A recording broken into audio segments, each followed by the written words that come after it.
Yeah, you definitely have to. Anybody heading out the door here soon, you want to have the raincoat because, yeah, we're going to be dealing with that at least light mist to start things off across the state. Zoomed out over the Midwest, you're going to see focusing our attention off to the southeast. That's where the stronger storms really are right now. We don't typically see this type of activity very early morning hours, but looking at severe weather that direction.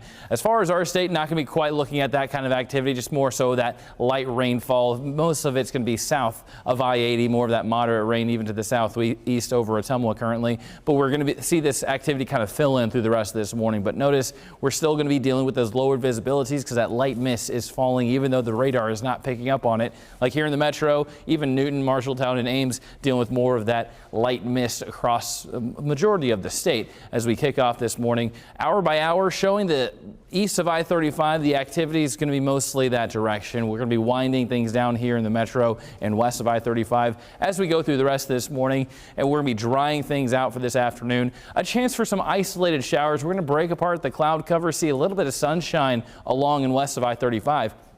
East, a little bit closer to that area of low pressure I was talking about, holding on to the cloud cover that direction. We'll be looking at that same kind of trend overnight tonight. Even some chances for light snowfall well east of I-35, closer to the eastern border. We're going to really see that area of low pressure, keep that precipitation chances that direction, but not here. We're not going to see that. And in fact, as we go through Wednesday afternoon, we should break apart the cloud cover, seeing a little bit more of the sun. As far as today, the precipitation, not going to be a lot. Most of that's going to be well to the east, southeastern portion of the state, seeing the majority of that. Zooming in a little bit closer, you're going to see more so around 1/10 up to around 1/2 inch of rainfall that direction. Even further out that way, even closer to around 3/4 inch will be possible. No severe weather is going to be impacting us today. Zooming out, it's going to be very active this afternoon for the Ohio River Valley. That's something that us meteorologists are definitely going to be keeping an eye on, but not going to be something that you're going to have to worry about as you go about your day. Upper 40s, so it's going to be chilly. The wind is going to make it feel like the 20s and 30s throughout the morning.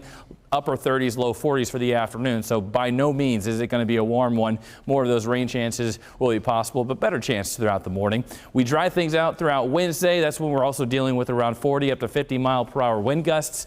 Then we calm things down Thursday and Friday. It's a nice calm end to the week. More sunshine to look forward to as well, with highs back in the mid-50s. And then we see rain chances return as we get into Sunday this weekend.